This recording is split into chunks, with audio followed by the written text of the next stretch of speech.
Gather around, friends, new and old, and welcome to the POWWOW podcast. I'm your host, David, back again. And I am your host, Philip, and I never left. You left at some stage, but I'm back again. Man, you can probably hear it in my voice. I've been sick a little bit, but I'm back from a course that I did in bartending. This is the first time I'm actually revealing the fine details of what course I've been doing in Barcelona for 4 weeks. And it was great. It was great. I passed with flying colors, you might say. I did very well. Oh, don't undersell yourself. You told me exactly what the hell happened. You are a genius. You are at the top of your class. Get some damn credit, man. Get some damn credit. I'm one of a few at the top of the class, okay? There were other people who did just as well, but I did very well, and I'm very proud of myself for that. Yes, you did. Our little bartender, God bless you. And anybody who knows you knows how much of an accomplishment this is, as you are wont to do and share and partake in a few drinks yourself. And God bless you. Yeah, so that's finished now. And now I'm sticking around in Spain for a little bit of leisure for the next week. And I'm coming to you still from Spain. And we've got a couple guests coming on whom are very close to our hearts. We'll get to that in a second. How's it been for you, Phil? It's been a little lonely not having you around, but hey, we make do in these parts, and I think that we've had some serviceable fill-ins. We've had some very generous hosts come in and try and hold the fort down while you've been away, but we are back. I'm very glad you're back. I'm very glad to have you back, as I'm sure the listeners are as well. And quite honestly, if I'm being just 100% honest, our social media is very glad that you're back too, because Lord knows I have taken a break with you on that. It's been barren for about a month and a half now, which is actually even before I left for Spain. So right. I will be back on that game shortly, probably with this episode. So you hopefully saw a promo video for this episode this week. Hopefully, I'm making claims that I may not live up to on this week of leisure that I described. But we've got an interesting episode coming up, so let's get to it.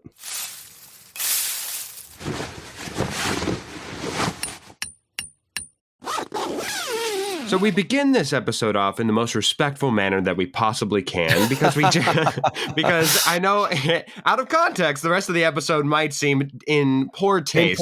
Yes. But it's actually out of great taste and respect that and a natural want that we will start this episode. First of all, Elizabeth, Queen of, was it like Wales or something? Queen of England, the UK. UK. Yeah, I'm not entirely sure what the proper terminology is, but the Queen has deceased. She is no longer with us. She hath deceased. She sadly passed away. I'm going to take over here, Phil. Yeah, why she don't sadly you? Passed away on Thursday after many, many, many years on 75 the throne. Years on dignified the throne. And dignified years on the throne. And I mean, whether you like the royal family or not, I feel like she held a position with poise and grace. With grace and dignity and up, yeah. And we won't linger too much, but anyway, it was a very sad day, especially if you are British, or perhaps maybe not all British people, but it inspired us to want to talk about the people that we would really miss, the celebrities mainly, who we would really miss. If they were to die before giving all that they could, perhaps. And so to start us out, we thought we'd talk about those who we have already lost, whom we truly do miss. But before we get to that, we are joined by one of David's friends and closest confidants. Sitting right next to me. Yes, I know. It's easier to get lost in the sauce when they're actually right there, as opposed to like looking at the screen and seeing them. However, welcome back to the show, friend of the pod. Alex, welcome back. How are you? Thank you very much. Doing very well, thanks. How are you? I'm doing excellent. I'm not in Spain like you two fine gentlemen are, but I am in heat. Well, not personally, just... I was going to say, I'm perspiring quite heavily right now. Yes, so I am too. Hopefully that comes through into the podcast audio waves. Absolutely. Not into the microphones, but into the audio waves that are coming at you nice and hot. All right, here we go. Exactly. So, Alex, we'll go to you after me and David give off a few of ours, but we decided to kind of temper it and put it into subjects such as this. First of all, celebrities we miss who are already gone. Hoffman, I'll go first here, and this one's easy. Probably the most recent of the bunch that we'll have here. But for me, let's start off this list with Betty White. Now, whenever you talk about a person who lived a full life, lived a life, and one of those where you don't necessarily mourn them thinking that they were gone too soon. Betty White had a long run, certainly, and made the most of her years. Some would argue made the most of her years as she went on in life. But Yeah. Betty White was just one of those calming presences that you probably forgot about, but every once in a while you'd be like, oh God, Betty White, God bless her. God bless her heart. We'll always miss having her as a calming, good presence in the background. How about you, Hoffman? I mean, this one was easy for me as well, and it's funny. I'm vacationing in Spain with two friends, soon to be a third friend, and this vacation is actually the third time we've done this vacation together. The first time was in 2014 when we had graduated high school, and it was on that vacation that we found out about the death of Robin Williams. For me, He's on my list as missing celebrities is really, I mean, you miss the ones who were truly unique talents, who really just had their own special je ne sais quoi, and Robin Williams was truly a unique talent. Like, there are few quite like him. In fact, I don't think there's anyone like him. And so I think the greatest compliment one can make about Robin Williams, and certainly the legacy that he left behind, is that the movies that he made en masse, for the most part, simply could not be made to the level or standard as they were without him, and him specifically in whatever role they were. Adam Sandler movies, I think, could be, even though they are unique, I think have an argument to be made, could be made better with a different person in there. You go to any leading man film, James Bond, yes, the character lives on and each person puts their own spin on it, but the part lives on. Robin Williams, you cannot imagine another person as the role of Jeannie. You cannot imagine another person in the role of Mrs. Doubtfire, so on and so forth, whoever your favorite Robin Williams character is. Even in a dramatic role such as Good Will Hunting, where he plays Will's therapist, you cannot find another actor who would serviceably put themselves in that role without specifically and only exclusively talking about Robin Williams. He too was number two. He was number 2 on my list. I very much agree with you on that. So I will go to my third and final contestant here, David. Alan Rickman. He's on my list too. Oh God, I love Alan Rickman. He's literally second on my list. This is great. We had no discussion. We simply said the Queen's dead. Let's go with our celebrities who we missed. So Alan Rickman is my next one. God, what a tremendous voice. Always had unique choices for his acting parts. And I loved his voice. One of the few actors who had just a tremendous tremble in his voice, and you loved to hear him speak. Had a lot of acting and speaking roles that were exclusive to just his voice. Acting.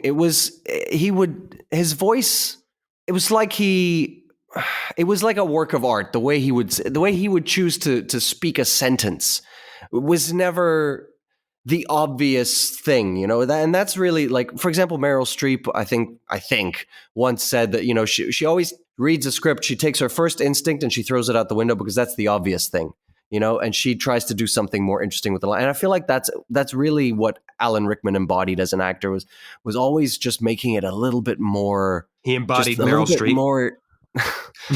Just a little bit more, he did more with it. He did something different with it. The way he spoke was artful and captivating. And I will miss him tremendously.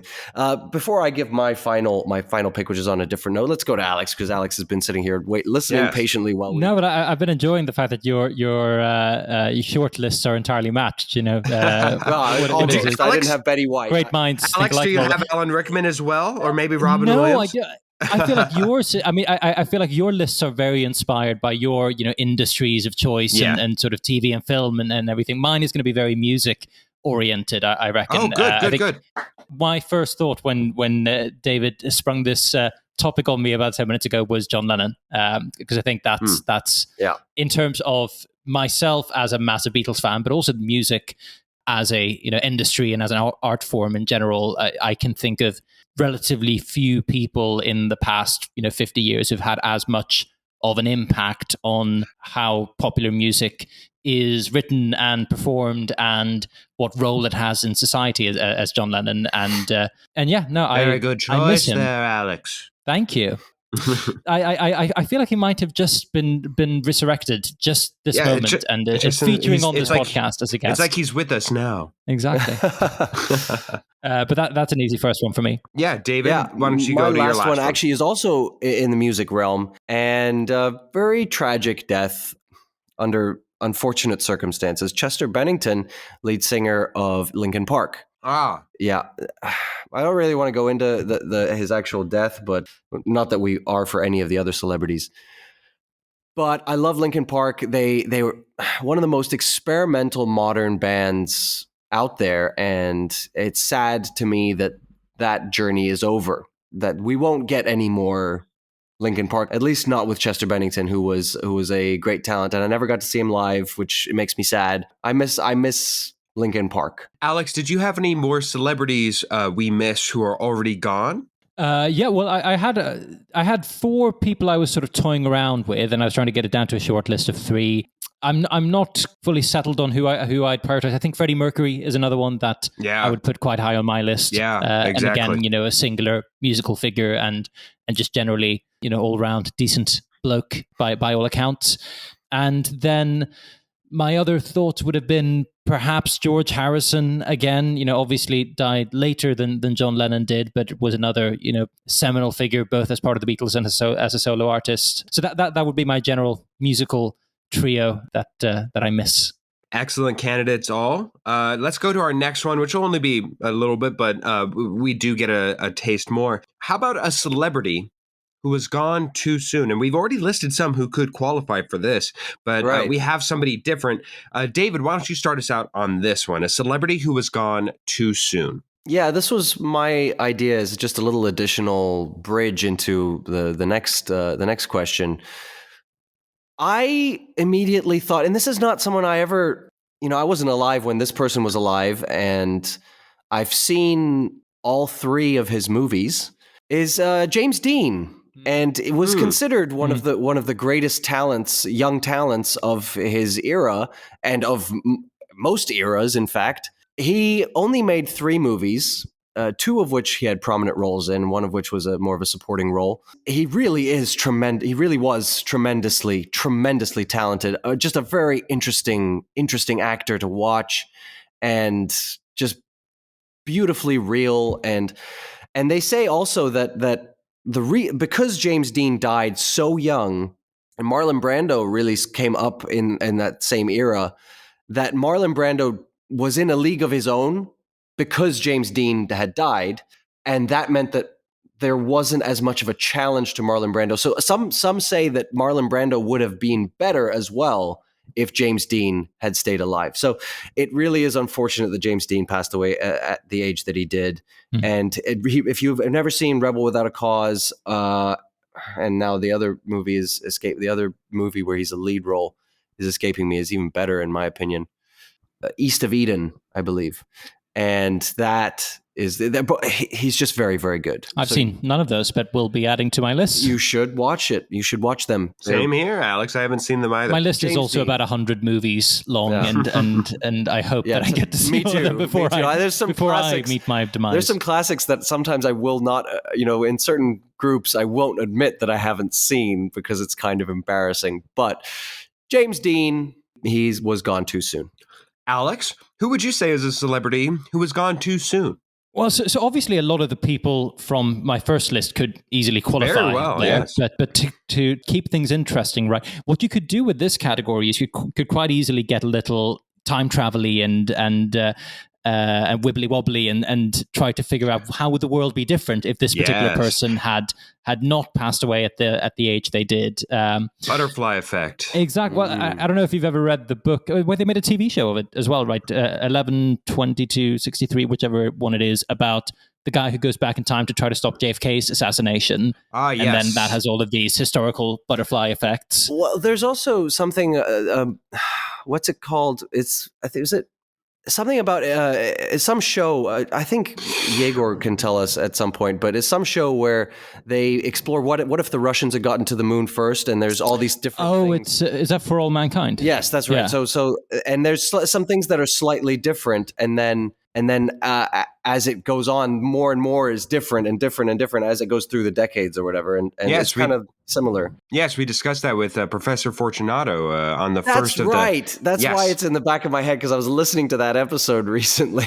Yes. Okay, yeah. On one of the episodes where you were gone. But yes. Alex, so if you're saying that the world could be made a better place... Yeah, no, with that consideration, I think too soon is maybe pushing it, given that she was at quite an advanced age at the time of her passing. But if Ruth Bader Ginsburg had passed just a few months later than she did, there's a lot of things that would be quite different yes. right now in a positive way. So I think that would be my answer. That is very interesting, because just purely taking, obviously the politics are associated with that one, but if we go to another form of that, I know somebody said like Abraham Lincoln, who's somebody who most people would say is a contender for what if he had lived a little bit longer, but scientists have now gone back, and I believe that there's a strong belief that had Abraham Lincoln not been assassinated, he was only given probably about a year or 5 at most left, because of a lot of the health difficulties that he was already facing at the time of his death.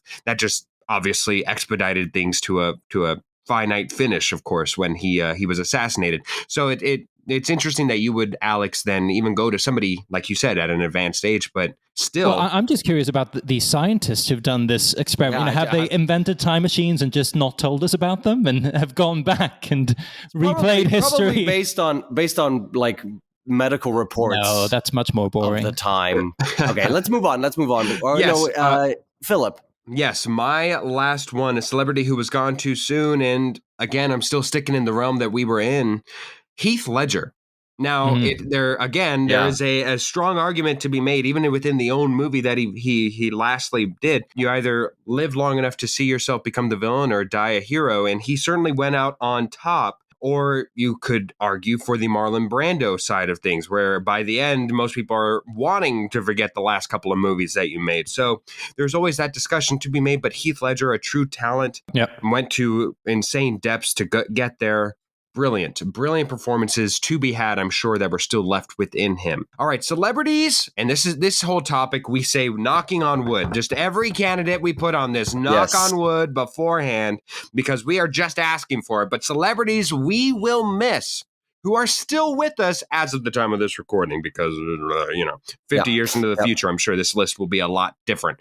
I will start us out here, and let's go with this was a very hard list to narrow down, but I'm going to go with my number 3, Jim Carrey. Jim Carrey is an absolute delight, a good person, and has lots of inspirational stuff. If you go to look at him just speak, whether or not he's talking about on a speech, whether he's talking about just stories, whether you want to just talk about the mind-expanding ideas that he has, he is an actual brilliant man who just happens to be a brilliant comic as well. A brilliant comedian. Yes, on both stand-up and, of course, in performance. So Jim Carrey, when he kicks the can, I know he will stumble on the way out the door and then just laugh his way out. So Jim Carrey would be the first entrant to this upon my list. Alex, who would you say is somebody that you will miss but is still with us? I mean, I'm going to be boring again and stick with a very similar theme, but it is my genuine answer, which is Paul McCartney, who I had the privilege of seeing live once, and I'd love to see him play again. I mean, he's still doing 3-hour gigs at age, I think he just turned 80. No, I knock on wood, he's with us for a lot longer still, but I would miss him terribly if he were to go. David? Yeah, so I go back to unique talents. The people who are, and I think Jim Carrey is nail on the head, I'm going to say first Jeff Goldblum, because I feel like you lose someone like Jeff Goldblum.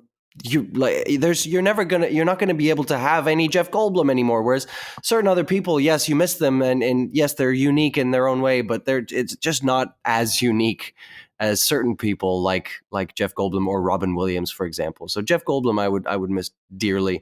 I'm gonna go on to my second one, and this is probably the absolute wrong sentiment for this episode, but I would totally miss Ana de Armas if she were to pass away. Number 4 on my list was Ariana Grande, so I'm right there with you. To be fair to me, she is extremely talented beyond being stunningly gorgeous.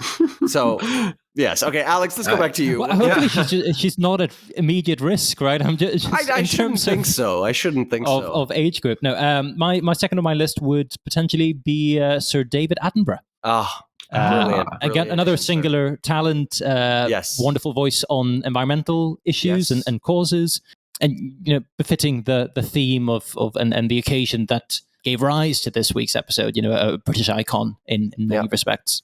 I'm going to go with number 2. We've talked up and down about music. This is my first musical entrant myself, Sir Elton John. Guys, if the Rocket Man ever goes all the way to the moon, I will be unbearable that day. I will just, God, every time he does a Goodbye Yellow Brick Road tour, I'm like, no, it's not. And he says, no, it's not, because he knows we need ourselves some Elton John. And he's still putting out bops even to this day. God bless Elton John. I love him, love what he is, love who he can be, love the icon that he can be. David, who's your number 2? I told you my number 2. I'll go straight to my number 3. Yes. My number 3 is another unique talent, Nick Cage. Again, you lose Nick Cage. You lose Nick Cage movies. They're so iconic because he is so unique. And I think that to lose Nick Cage, Jeff Goldblum, it would change the film world. It would instigate a new era, and an era I'm not ready for. So Nick Cage, I would miss you dearly if you were not with us anymore. Alex, who is your number 2? Number 3. Number 3, I think. Okay. Because I had Paul McCartney and David Attenborough, and then I think absolutely. my third would be Barack Obama, who, again, hopefully is not in the risk zone in terms of age or health or otherwise. But while he's done his 8 years in office, I feel like is somebody who still has a lot to give to the world and a lot of life to live after what probably is some of the most stressful 8 years any person could possibly enjoy. It always feels, you feel particularly bad for public figures who die while in office, right? Because you get the sense that they don't get to reap the rewards of their labor in that sense. And it's, these stressful positions where people are sleeping 4 or 5 hour nights and taking decision upon decision that is earth shattering. And then I feel like you deserve a long vacation after that. Yeah, you deserve a book deal. That's what it is. Once you serve as president, you get a book deal. You get one where everybody's... that wasn't a thing until quite recently, right? You didn't have these ex-presidents, ex-prime ministers with lots of money. I'll go off on a tangent now. But it's interesting how if you were an ex-prime minister, ex-president, in the early 20th century or whatever, you may very well be destitute, depending on how well things went for you afterwards. You didn't necessarily get a big biography book deal. Or I think Jimmy Carter was the first president afterwards to enjoy like a peanut farm living afterwards. It was like, I've got something a little bit more than just going to go to my orchard back home. He was my fourth person just because he's such an all-round, fantastic guy and, building houses in developing countries and, just generally all-round nice guy. My number 1. The guy who I might need to take, if not 2 days off of work, a week off of work. The day that John Travolta dies will be a massive grieving period for the entire nation, David. The nation will weep openly and sadly and ugly. It will be a sobbing day. This is the first one where I'm like, meh. You can just wiggle your little hips out of this discussion. Saturday Night Fever icon, John Travolta. Adele Hazim, moniker man. The guy who can wiggle his hips to the best of them. John Travolta was an icon for me growing up. I bought a leather jacket just because of that man. He can do no wrong. He is no wrong. John Travolta, God bless you. You ever die, you take my heart with you. Oh. All right, well, that's that. And Alex, thank you so much for joining us for this This macabre this episode. somewhat. Well, let's just move on. No, it's been a pleasure to talk about the people we admire and admired. Well, yeah. Well, thank you for joining us. Not at all. Thank you, Alex. Cheers. Have a good one. This episode of POWWOW Podcast is sponsored by Sides. Meet Sides, SIDES, an app that helps you take the law into your own hands. Turn ordinary agreements into binding contracts in seconds. Then if a dispute arises, Sides will step in to resolve it for you. Wait, Phil, that was supposed to be my line. What did we agree to in the contract? I don't know. I guess we can use Sides to settle this dispute, because each dispute costs a small one-time fee. And if you win, which I will, it's all awarded back to you. Sign up now and get 16% off for a limited time only.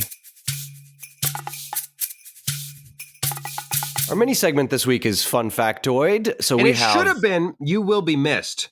I just want to say that. It should have been You Will Be Missed. Oh, Just thematically, not out of order. Thematically, maybe best we take a break from those we will or will not miss. So we have Fun Factoid, some interesting facts here. I've got some about alcohol, because that's what I've been studying for the past month, is alcohol. So I guess I'll go first then. Philip, your first fact. The finest cognac comes from the Grand Champagne region. That's your first. The second one is champagne is made in the Grand Champagne and Petite Champagne regions. Which one is true and which one is false? One more time. The finest cognac comes from the Grand Champagne region. Champagne is made in the Grand Champagne and Petite Champagne regions. My problem is I don't know what cognac is. I know it's a brand, but I don't know what the actual alcohol. Cognac is basically just brandy, Oh. but specific, like it's a specific classification of brandy. Right. I know champagne is champagne because whatever alcohol it is I believe it's a sparkling, Just sparkling wine. Yeah, Yes. sparkling wine. But the specific sparkling wine of it is because in order to be champagne, it needs to come from champagne. So I'm going to say number 2 is the true fun factoid. And you would be wrong. Funny enough, the finest cognac is made, in order to be called fine champagne cognac, it has to come from only the Grand Champagne and Petite Champagne regions, and 51% of the bottle has to be from Grand Champagne region. Champagne is made in the Champagne Valley, which is an entirely different part of France than the Grand Champagne and Petite Champagne regions. It's just one of those funny things. There's 2 places apparently called Champagne. That's why. So, got it. So you are wrong. I'm wrong. It's not a very fun factoid for me. All right, but I've got one possibly for you. First fact would be, Hoffman, NASA is responsible for creating slime, as developers wanted to have something antibacterial that astronauts could use to grab onto while in zero gravity to cleanse hands. Fact number 2, Americans spend roughly the same amount on legal cannabis in Taco Bell every year. Which one is the true legal fun cannabis factoid? and Taco Bell? Correct. It just doesn't seem right for it to be that much on legal cannabis. Taco Bell's pretty popular, so I'm going to go with NASA inventing slime. Is the true That's the fun true factoid. fact. Yes. Got it. I completely created the NASA making up slime. No, even though no NASA, way. Yes, I did. I know NASA is responsible for creating many, many innovative and useful things, including the Slinky. But slime, as far as I am aware of, is not one of the many inventions NASA developers and scientists have created. Americans do, though, spend roughly the same amount on legal cannabis and Taco Bell every single year. Fascinating, I know. So not a very fun factoid for either one of us, as we got both of these wrong. But hey, we move along.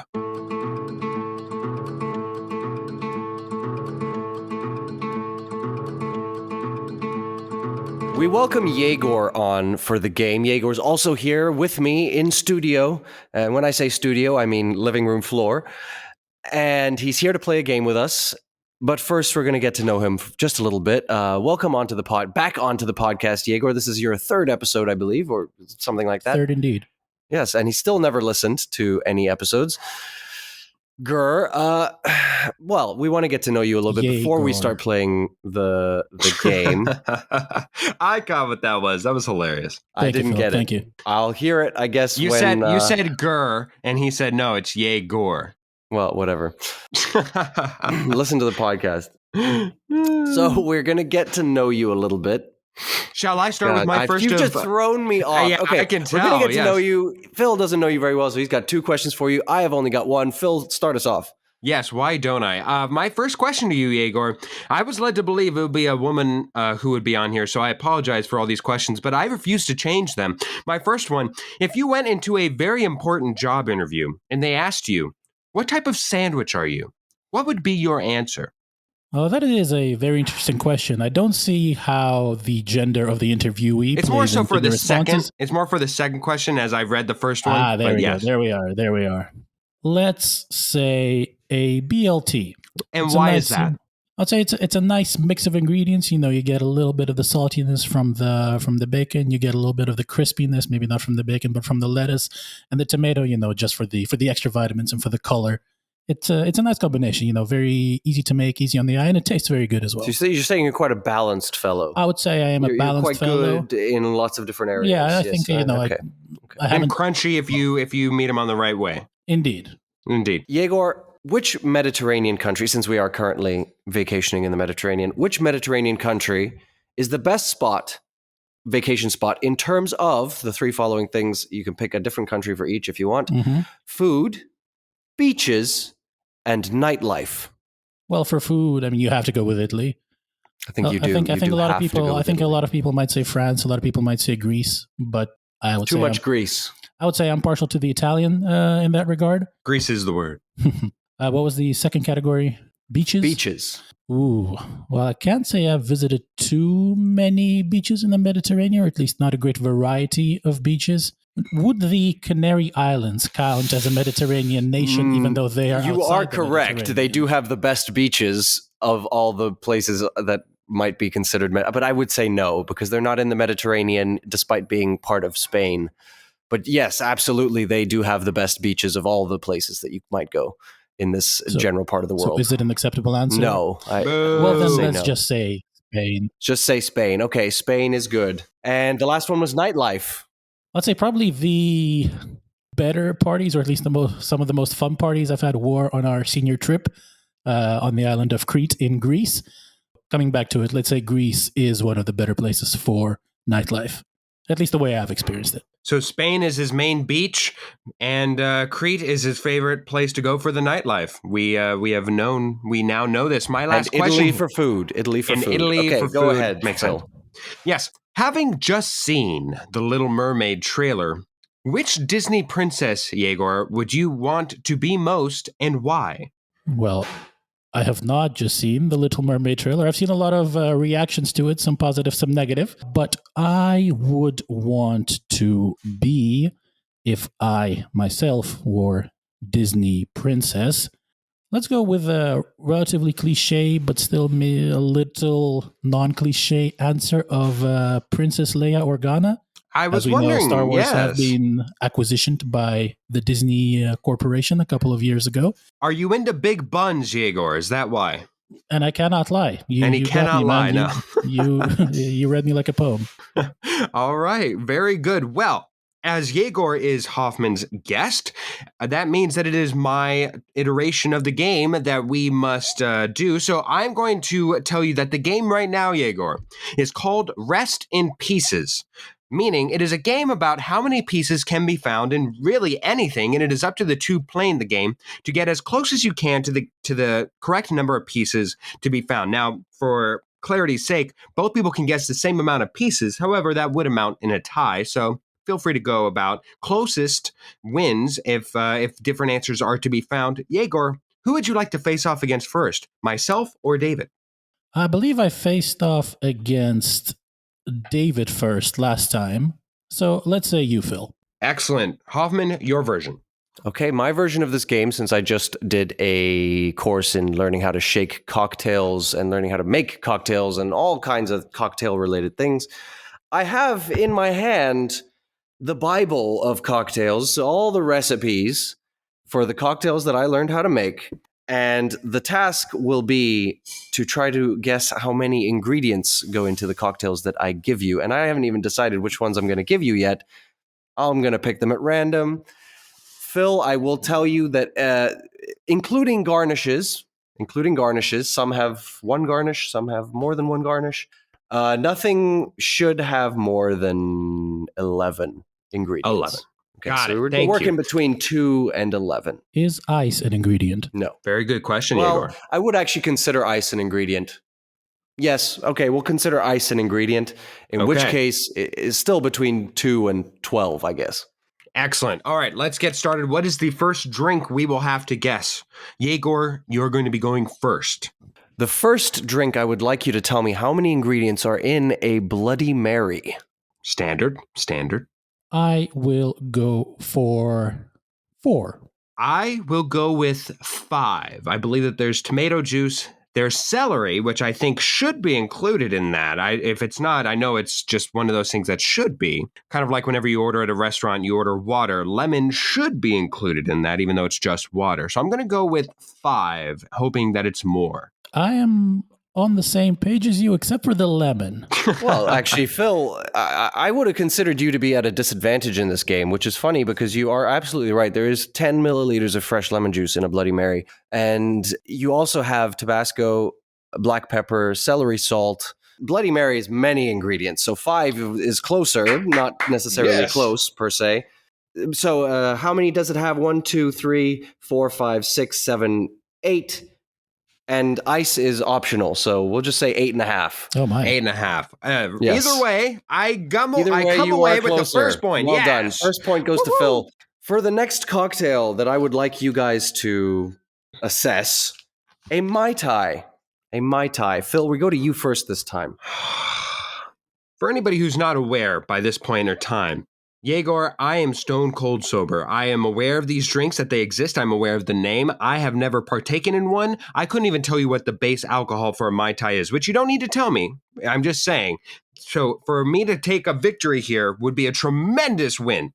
Tremendous win. All right, so a Mai Tai, I don't even know if there's ice in that. I don't think that there is. So what I will go with, since something as simple as a Bloody Mary comes with 8, I will say 7. I am not stone cold sober, Phil, as people may or may not know, but most likely not. However, I can say that my experience with cocktails has been very, very limited, except for their names. Usually, if I were to have a cocktail, I just go with something familiar like a mojito, or just something that seems to have a nice name in the menu at a bar. So I am no mixologist by any stretch of the imagination either. With that in mind, I will go for what I think is considered to be the Price is Right strategy and bid $1 under, or in this case, 1 ingredient under, and go for 6. Okay. Both very close. Both very close. Somehow, Phil, you hit it exactly on the money. 7 is correct. Boom. It has crushed ice. We're considering that an ingredient. Yes, because it we should are. be. Then we have dark rum. We have, fresh lime juice. We have orgeat syrup. We have triple sec and, of course, overproof rum and a mint sprig as a garnish, which we consider an ingredient as well. So 7 is correct. You lead 2-0. Yegor, you're going to have to fight back here. How do we I'll start- know that Phil does not have a version of this Bible of cocktails pulled up on the screen right now? My hands are We right don't. here. We have to just trust him. For the next cocktail, I would like you guys. And I'll start out this one since I have a 2-0 lead. So that way Yegor has a chance to so go that the way- opposite. Yes, of course. Just for fun, we're going to go with a screaming orgasm. Wow. All right. So this one is the first one that I just have no idea what it is. At least a Mai Tai I've heard of. I've heard a screaming orgasm. I've never heard of a screaming orgasm. Okay. All right. So if it's something that complicated, that would lead me to believe that it is something new. Therefore, in order to be new, it has to have more than just basic ingredients. So I'm going to say that it is just wild. So I'm going to go with a 9. 9 ingredients. Okay. Yegor. I will once again go 1 under and stick to 8. Or I think that has been the average of Yeah. the 2 cocktails. That so has Very been. far. smart strategy. Very few cocktails really go up as high as 9, 10, 11, or 12. Okay. Screaming Orgasm, including the ice, has 6 ingredients, including Okay. vodka, coffee liqueur, Bailey's, amaretto, milk, and no garnish. A Point point to Yegor. Yegor. Yes, indeed. On the board. So I'll go first again for this one. Hoffman, what is our second to last drink? Your second to last drink is a horse's neck. Phil, we're going to you first again since you still have a lead. May Yeah, I real- assume the base liquor would be bourbon? You might. Well, it must have a base liquor to be a cocktail. That's Yes, not of really- course. Yes. Yes, you are right. It has bourbon as a base liquor. The Liquor. base is juicy fruit. That is the base. That is the base liquid. So a horse's neck sounds like kind of where Yegor went, where it just sounds down to earth. Like whoever drinks this is a cowboy at heart. If that's the case, we're not talking frilly. We're not talking fancy. We're going low. So I'm going to go with. I'm not going to go ridiculously low at 5, but I think this is yet another example of 6. 6 sounds to be, boom, right on the nose. Well, if I agree with Philip, then he wins either way, for he will be. I will Okay. remain at least a No, point he will ahead. remain tied. 1 point ahead, and then the best I can do is a tie. Yes. Right. So I want to go for the win, and therefore I will go even more down to earth than Phil has, and I will go 5. 5 is on the money. On the 5 is money. on the 5 money? exactly. There we I'm go. talking about Oh! There cubed it ice. is. Cubed ice, Wow. Angostura bitters, bourbon, ginger ale, and a lemon spiral as garnish. Nicely very done, Yegor. You're right. Thank It is you, thank you very a much. working man's drink on the farm. Very, very well done. Does Okay. it come with a little garnish of hay? I was hoping for like a mini horseshoe. All right, so Yegor, since you actually did tie it up, then this time you do get to go first. Ooh, what if we both say it on 3? If we both say There's it a on 3, then delay, I so might I don't know lose, that that's, Yegor, and that's just not allowable. But you also might win. This is true. This is Your true. last cocktail, we will go to you first, Yegor, is a B-52. Love Shack! I don't know what that is. The Love Shack. It's a Oh, song. Maybe. okay. Oh, that's right. That's Sung okay. by the B-52s. Yes. Is that the one that you set on fire? No. No? Isn't there a cocktail that you set on fire? Like with a little flamey flame going on the top? Oh, With the- yeah. with the It little depends on the flamey bar flame. you go to. A B-52. Yes. Well, 5 plus 2 is 7. So let's go with 6. You know, that's not that bad. I don't hate that logic, to be honest with you. That is actually, there are worse thoughts. What did you say? 6? 6. I said 6. Although I probably should have said 7. Is it too late? Was that my final answer? Is it 6. Is that my final answer, or am I still allowed to change before up Phil to Phil. says his Phil. option? Yeah, if he wants to change it to 7, he can. Oof. That's just a lot of pressure. No, my gut told me 6.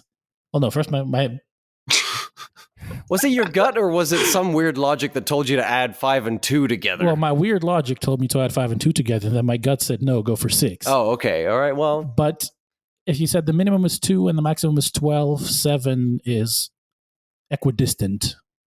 So I will go for 7. He will say 7, using both his gut and his mind and his heart, and then his second guess. He is now landing on 7. All right. Am I allowed to phone a friend, or Let me think here.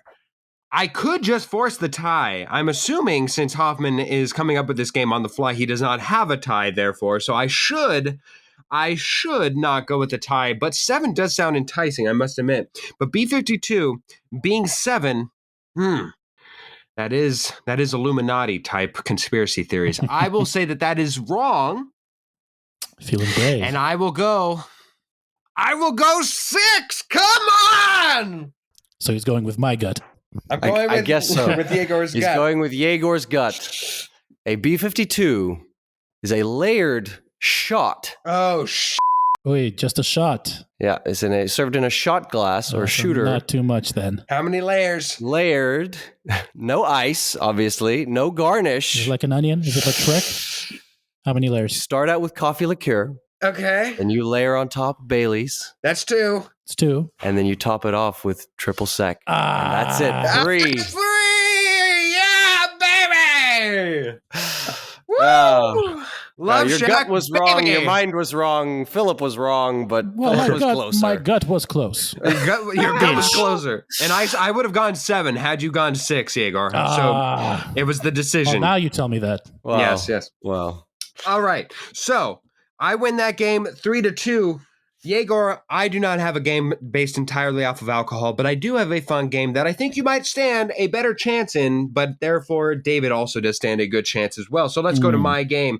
That makes no sense with its preamble. Here we go. First off, and we'll go to you first, Yegor. How many pieces are in a large pizza to be ordered at POWWOW's Pizza, which I find to be the standard amount, but just to put a place on it in case we need an actual place of serving. So you first, Yegor. How many pieces are in a large pizza? Well, From where? POWWOW's Pizza. how do you spell that? PEQUODS. And they Ooh. are based out of Chicago. Chicago. Is it a deep dish? I believe this is just a standard pizza. This is not their deep dish pizza.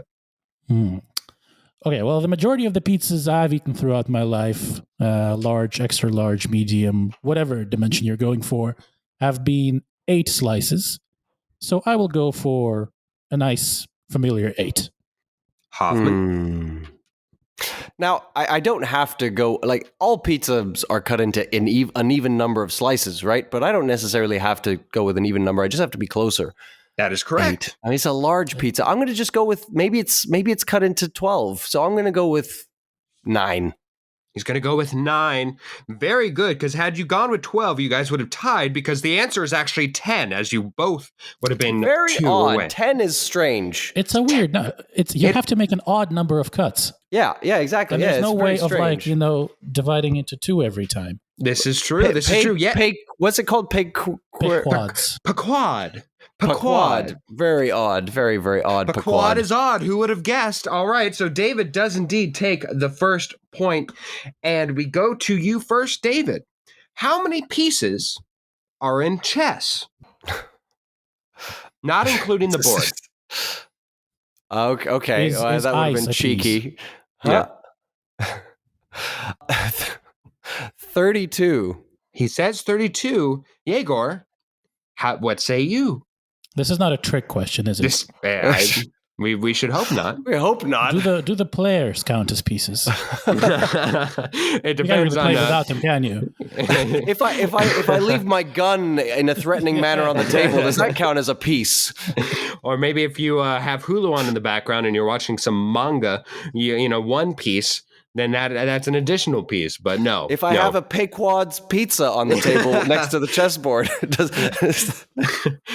Oh no! In that case, David's answer of 32, I believe, is correct. You have 8 pawns, 2 rooks, 2 knights, 2 bishops, a king, and a queen, and of course in white and in black. Yes, 16 pieces apiece does equal 32. You both are on the board. Therefore, that is now a score of 2-1. Yegor. We'll stick around with David as he is in the lead here. Fair enough. David, how many pieces belong in the entirety of the James Bond collection? In other words, how many James Bond films are there? Yikes. I'm just going to freeball this and go with 22. I might be overshooting, but I'm going to say 22. He says 22. Yegor. I am nearly 100% sure that Ooh. Daniel Craig, one of his movies, was the 25th. Oh. So I will say 23 just to be safe, because I'm not sure that it's that much higher, but I am pretty sure that it's more than 22. There are two that are not considered canon, as Hold they are on, not. hold on. This should be clarified before you ask the question. No. But I'm including them as I Okay, all right. as I I accept. pronounced it. That I is do not the accept. James I Bond. accept. Regardless, Canon James Bond films. yes, as they are not considered canon, yet one does include Sean Connery, as they are not produced by EOS Production. However, regardless, with those included, as they are a part of the James Bond collection, and we would never cut out Sir Sean Connery, there are, in its entirety, 27, with No Time to Die added to the collection, 27 James Bond films, meaning Yegor has tied this puppy up at 2 apiece. Next we go back to you, Yegor. How many pieces in a standard Jenga branded tower game? How many pieces in a standard Jenga branded tower game? Oh, Lord. Well, let's go with the obvious and say that it'll be a multiple of 3. Possibly. Just kidding. Possibly. Yes. Unless it's a janky one that you might want to return. Jenka, yeah. I know that one. Janky Jenga. Let me think. So, yay tall. It would make sense to me if it was a nice, even 60, 20 levels of 3 apiece. But for some reason, I feel that it's less than that. So I will go for 19 times 3, which will be 57 pieces. 57. Hoffman. 57. 57. Where do you go? I'm just going to go 58. Coward. 58. You were right to guess that it is within a multiple of 3. And the 58 is incorrect, as it is 54 in a standard Jenga branded tower game. Wow. Yegor There it takes is. the lead 3-2. For the first time. And then we go to the next one. Our last question here. How many, Yegor, you're first, how many Lego bricks have been produced since 1958 by the Lego Company? How many Lego bricks have been produced since 1958 by the Lego Company? What is the working definition of a Lego brick in this question? Yes, I would like to know that Do as well. Lego tires, for example, count as bricks? Do the circular Technic pieces count as bricks? According to the Lego Company and their answer, I would think not, but this is by their own definition. Well, by their own definition, I would think yes, because they want to make it sound as impressive as possible. And they could just say Lego pieces. They could, right? Okay. I don't know. You're going first. Go ahead. I am going first. Well, there's no way I lose this one, thankfully. The best you can do is a draw, unless Phil does have a tiebreaker. I do have a tiebreaker. Yeah, he has a tiebreaker. So, well, then, let's see. I will say, just so we're on the up and up here, I would hope that this is obvious, but there is no exact finite number. It is somewhat of a rough estimate, but there is a number that we are working off of. Do Lego phrase it as something like over X many pieces? Correct. Or bricks. Yeah. Yes, it's a more than figure. Well, an average Lego set. And you know what? I'll even give you both one more hint. Ooh. It is in a unit of a billion. It is in the billions.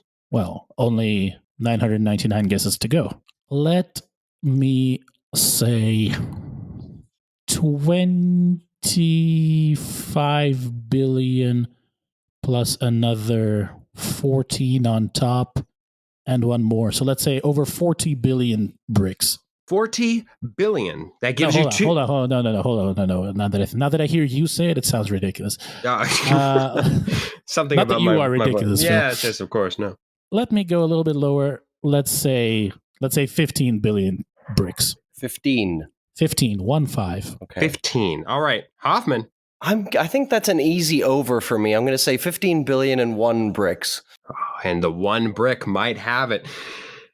Lego has promoted that since 1958, they have made more than 400 billion Lego bricks. It is an easy over. 40 billion was just ridiculous, but 400 billion is just astronomical. Regardless, Hoffman, you take the score, and with that, we go to a tiebreaker.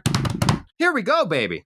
I mean, at these scales, we were talking the billions. 1 is really just a rounding error. So I would say that was a draw. But All right, here we go. Tiebreaker. Since David, you had to force the tiebreaker, you will go first on this. Okay. How many pieces come in the Lego Classic Basic Brick Set 11002 Building Kit? How many pieces come in the standard building kit? Pieces, huh? Pieces. yeah, that was Pieces. Okay. I am going to say 25. 25. 26. Yegor, since you've already locked in your guess at 26, what is a far more reasonable number? Let's say around 70 pieces. 70. Wow, both of you. I'm shocked. I would have gone a lot higher myself. And the answer is actually 300 pieces. That comes in the the standard basic Lego piece. If you think about it, guys, you're connecting and then you got the towers and all that stuff. Yeah, 300. I don't think I understood the question. Okay, fair enough. Fair enough. All right. Yegor, you may have lost to me, which is perfectly fine and respectable. But you beat Hoffman, and that is standard. That is what we need, baby. Yeah! Let's go from Spain. Yeehaw! Yikes. As they say in Spain. Yegor, thank you so much for joining us. Appreciate it. Thank you for having me. Really quickly, how is Spain, my friend? Is it hot? Is it moist? Is it sunny? Have you tanned your cheeks? It's every single one of those. You were spot on, Phil. It's like you're here with us. I was spot on with you tanning your cheeks. God bless it. Love it. Thank you so much. Appreciate you joining. And hopefully, see you soon, Yegor. Indeed. And with that win, I get up to a respectable record of 11 and 12, still a loser. But David, also losing, gets down to 11 and 12. We cannot break the tie, people.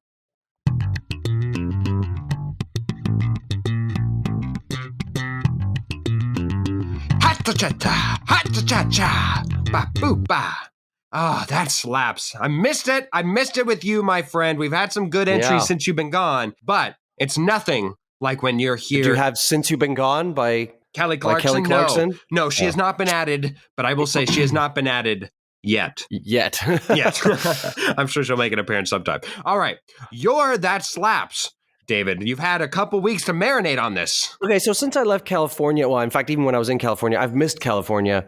That's the place where I feel like I belong, and one day I hope to move back there. Whenever songs mention LA or California or just feel like a California vibe, gets me kind of nostalgic. And there's a song by Grizzfolk called California High, and that song, that slaps. All right. My song I found during our little hiatus, well, our personal hiatus and break, because you, the listener, were treated 2 episodes this entire time. But I found this out. Very good song. It's called Runaway to Mars, and it's by, in all caps, Talk. The band's name is Talk, T-A-L-K, all caps, Talk. Runaway to Mars, exquisite song. The content is just, it hits you in a way that you wouldn't, and it puts you automatically in the feels, unfortunately. But great song, wonderful. Runaway to Mars, that slaps! Well, we come to the end of the episode, but first we have a few thank yous that we want to dish out here. First of all, to our guests today, Yegor and Alex, thank you for coming on. And of course, thank you to Cass and Crossland and Jake Corlang for the music you hear on the show. Thank you to Tara Amstutz and Josh Hans for their wonderful contributions to the show, as well as Ryan Ardell.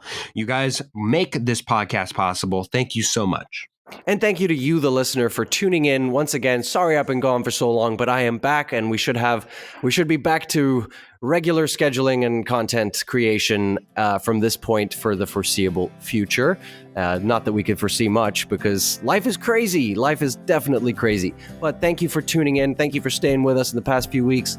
And recommend us to your friends. We feel like we've got a lot to say, a lot of fun games to play and whatnot. So recommend us to your friends. We're on Spotify. We're on Apple Podcasts. We're just about everywhere where you find your favorite podcasts. Well, except for Pandora, because screw you, Pandora. Hey, bro, where do you order the drinks around here? Well, you got to go up to that grizzled veteran over there. Oh, yeah? Who is that? It's the bartender.